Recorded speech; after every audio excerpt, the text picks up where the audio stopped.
Pope Pius VII, born Barnaba Niccolò Maria Luigi Chiaramonti, reigned as Pope from the 14th of March 1800 to his death in 1823. Chiaramonti was also a monk of the Order of Saint Benedict in addition to being a well-known theologian and bishop throughout his life. In 2007, Pope Benedict XVI began the process towards canonizing him as a saint, and he was granted the title Servant of God. Biography. Early life. Barnaba Chiaramonti was born in Cesena in 1742. The youngest son of Count Scipione Chiaramonti, was the daughter of the Marquis Guini. Through her, the future Pope Pius VII was related to the Braschi family of Pope Pius VI after marriage on 10 November 1713. Though his family was of noble status, they were not wealthy but rather were of middle-class stock. His maternal grandparents were Barnaba Eufrasio Guini and Isabella Conti Aguselli. His paternal grandparents were Giacinto Chiaramonti and Ottavia Maria Altini. His paternal great-grandparents were Scipione Chiaramonti and Ottavia Maria Aldini. His paternal great-great-grandparents were Chiaramonti and Polisena Maresculci. His siblings were Giacinto Ignazio, Tommaso and Ottavia. Like his brothers, he attended the Collegio dei Nobili in Ravenna but decided to join the Order of Saint Benedict at the age of 14 on 2 October 1756 as a novice at the Abbey of Santa Maria del Monte in Cesena. 2 years after this, on 20 August 1758, he became a professed member and assumed the name of Gregorio. He taught at Benedictine colleges in Parma and Rome, and was ordained a priest on 21 September 1765. Episcopate and cardinalate. A series of promotions resulted after his relative Giovanni Angelo Braschi was elected Pope Pius VI.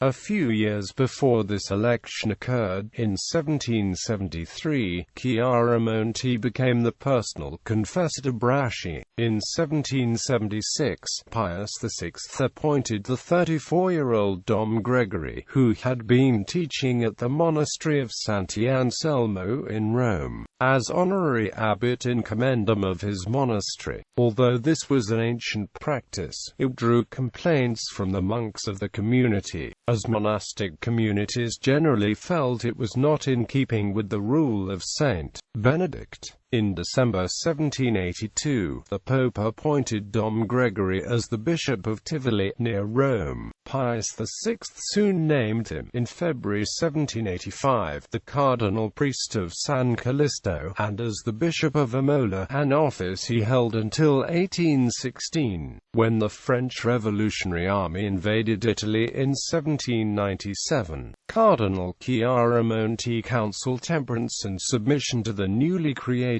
Cisalpine Republic. In a letter that he addressed to the people of his diocese, Chiaramonti asked them to comply, in the current circumstances of change of government, to the authority of the victorious General Commander-in-Chief of the French Army. In his Christmas homily that year, he asserted that there was no opposition between a democratic form of government and being a good Catholic. Christian virtue makes men good Democrats.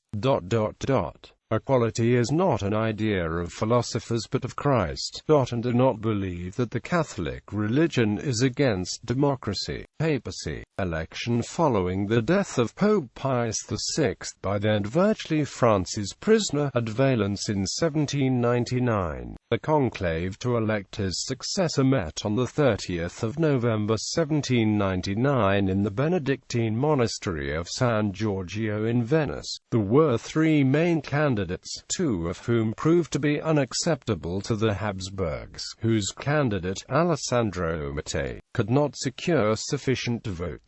However, Carlo Bellasami also was a candidate. Though not favored by Austrian cardinals, a virtual veto was imposed against him in the name of Franz II and carried out by Cardinal Franciscus Hertzin von Harris. After several months of stalemate, Jean Sofrin Maury proposed Chiaramonti as a compromise candidate. On the 14th of March 1800, Chiaramonti was elected Pope, certainly not the choice of die-hard opponents of the French Revolution, and took as his pontifical name Pius VII in honor of his immediate predecessor. He was crowned on the 21st of March in a rather unusual ceremony, wearing a papier-mâché papal tiara as the French had seized the original when apprehending Pius VI.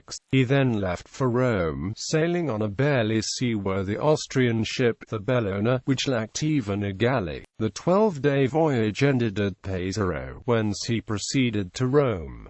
Negotiations and exile. One of Pius VII's first acts was appointing the minor cleric Ercole Consalvi, who had performed so ably as secretary to the recent conclave, to the College of Cardinals and to the office of Cardinal Secretary of State. Consalvi immediately left for France, where he was able to negotiate the Concordat of 1801 with the first consul Napoleon. While not effecting a return to the old Christian order, the treaty did provide certain civil guarantees to the Church, acknowledging the Catholic, Apostolic, and Roman religion as that of the majority of French citizens. The main terms of the Concordat between France and the Pope included a proclamation that Catholicism was the religion of the great majority of the French, but was not the official religion, maintaining religious freedom, in particular with respect to Protestants. The papacy had the right to depose bishops, the state would pay clerical salaries, and the clergy swore an oath of allegiance to the state. The Church gave up all claims to church lands that were taken after 1790. Sunday was re-established as a festival, effective Easter Sunday, the 18th of April 1802. As Pope, he followed a policy of cooperation with the French-established Republican Empire. He was present at the coronation of Napoleon the First in 1804. He even participated in France's continental blockade of Great Britain, over the objections of his Secretary of State Consalvi, who was forced to resign. Despite this, France occupied and annexed the Papal States in 1809 and took Pius VII as the prisoner, exiling him to Savona. Despite this, the Pope continued to refer to Napoleon as "my dear son," but added that he was a somewhat stubborn son, but a son still. This exile ended only when Pius VII signed the Concordat of Fontainebleau in 1813. One result of this new treaty was the release of the exile cardinals, including Consalvi, who, upon rejoining the papal retinue, persuaded Pius VII to revoke the concessions he had made in it. This Pius VII began to do in March 1814, which led the French authorities to rearrest many of the opposing prelates. The confinement, however, lasted only a matter of weeks, as Napoleon abdicated on the 11th of April of that year. As soon as Pius VII returned to Rome, he immediately revived the Inquisition and the Index of Condemned Books. Pius VII's imprisonment did in fact come with one bright side for him. It gave him an aura that recognized him as a living martyr, so that when he arrived back in Rome in May 1814, he was greeted most warmly by the Italians as a hero. Relationship with Napoleon the First from the time of his election as Pope to the fall of Napoleon in 1815. Pius VII's reign was completely taken up in dealing with France. He and the Emperor were continually in conflict, often involving the French military leaders' wishes for concessions to his demands. Pius VII wanted his own release from exile as well as the return of the Papal States, and, later on, the release of the 13 black cardinals, i.e., the cardinals, including Consalvi, who had snubbed the marriage of Napoleon to Princess Marie-Louise, believing that his his previous marriage was still valid, and had been exiled and impoverished in consequence of the stand, along with several exiled or imprisoned prelates, priests, monks, nuns and other various supporters. Restoration of the Jesuits. On the 7th of March 1801, Pius VII issued the brief Catholici Fide that approved the existence of the Society of Jesus in Russia and appointed its first superior general, as Franciszek Chiaramonti. This was the first step in the restoration of the order. On the 31st of July 1814, he signed the papal bull Sollicitudo Omnium Ecclesiarum, which universally restored the Society of Jesus. He appointed Tadeusz Brzozowski as the superior general of the order. Opposition to slavery. Pius VII joined the declaration of the 1815 Congress of Vienna, represented by Cardinal Secretary of State Ercole Consalvi, and urged the suppression of the slave trade. This pertained particularly to places such as Spain and Portugal, where slavery was economically very important. The Pope wrote a letter to King Louis XVIII of France dated the 20th of September 1814 and to the King of Portugal in 1823 to urge the end of slavery. He condemned the slave trade and defined the sale of people as an injustice to the dignity of the human person. In his letter to the King of Portugal, he wrote, "The Pope regrets that this trade in blacks, that he believed having ceased, is still exercised in some regions an even more cruel way. He begs and begs the King of Portugal that it implement all its authority and wisdom to extirpate this unholy and abominable shame." Other activities. Pius VII issued an encyclical, Diu Satis, in order to advocate a return to the values of the Gospel and universalized the feast of Our Lady of Sorrows for the 15th of September. He condemned Freemasonry and the movement of the Carbonari in the encyclical Ecclesiam Jesu Christo in 1821. Pius VII asserted that Freemasons must be excommunicated, and it linked them with the Carbonari, an anti-clerical revolutionary group in Italy. All members of the Carbonari were also excommunicated. Pius VII was multilingual and had the ability to speak Italian, French, English and Latin. Cultural innovations. Pius VII was a man of culture and attempted to reinvigorate Rome with archaeological excavations in Ostia which revealed ruins and icons from ancient times.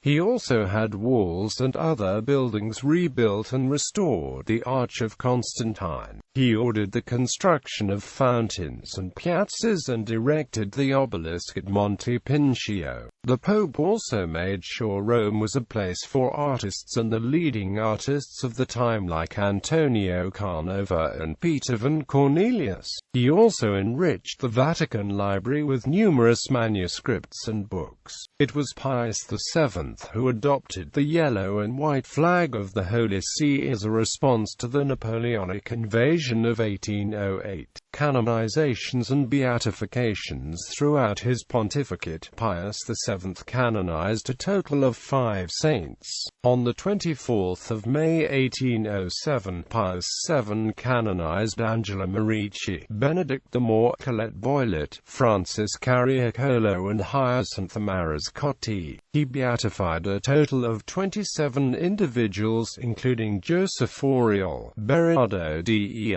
Marci, Giuseppe Maria Tomasi and Crispin of Viterbo. The miracle of Pius VII. On the 15th of August 1811, the Feast of the Assumption, it is recorded that the Pope celebrated Mass and was said to have entered a trance and began to levitate in a manner that drew him to the altar. This particular episode aroused great wonder and awe among attendants, which included the French soldiers guarding him, who were in disbelief of what had occurred. Relationship with the United States. On the United States' undertaking of the First Barbary War to suppress the Muslim Barbary pirates along the southern Mediterranean coast, ending the kidnapping of Europeans for ransom and slavery, Pius VII declared that the United States had done more for the cause of Christianity than the most powerful nations of Christendom have done for ages. For the United States, he established several new dioceses in 1808 for Boston, New York City, Philadelphia and Bardstown. In 1821, he also established the dioceses of Charleston, Richmond and Cincinnati.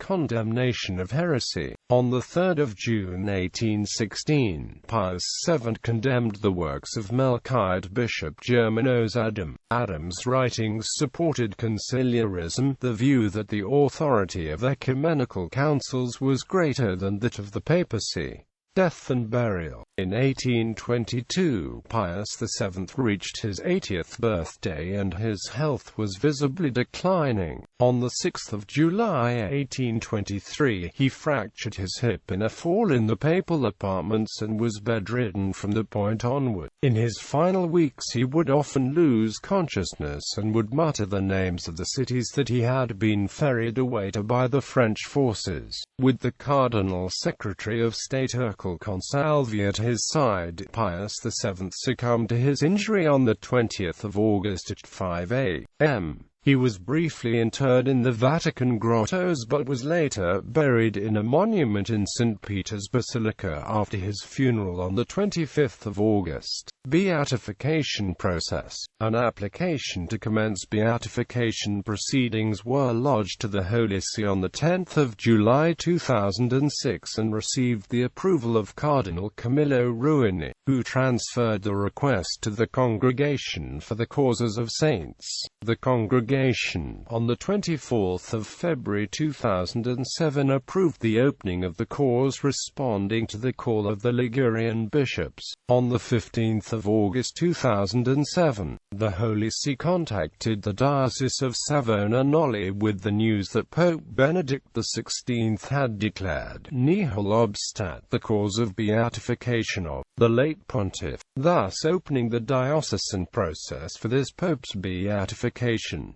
He now has the title of Servant of God. The official text declaring the opening of the cause was, Summus Pontifex Benedictus XVI declarant ex parte sancti sedis, nihil preclude quominus in cause beatificationis a canonizationis servi dei Barnaba Gregory VII Chiaramonti. Work on the cause commenced the following month in gathering documentation on the late Pope. He has since been elected as the patron of the Diocese of Savona and the patron of prisoners. The current postulator of the cause is Father Giovanni Faris. Monuments. Pope Pius VII's a monument in St. Peter's Basilica was created by the Danish sculptor Bertel Thorvaldsen, a Protestant.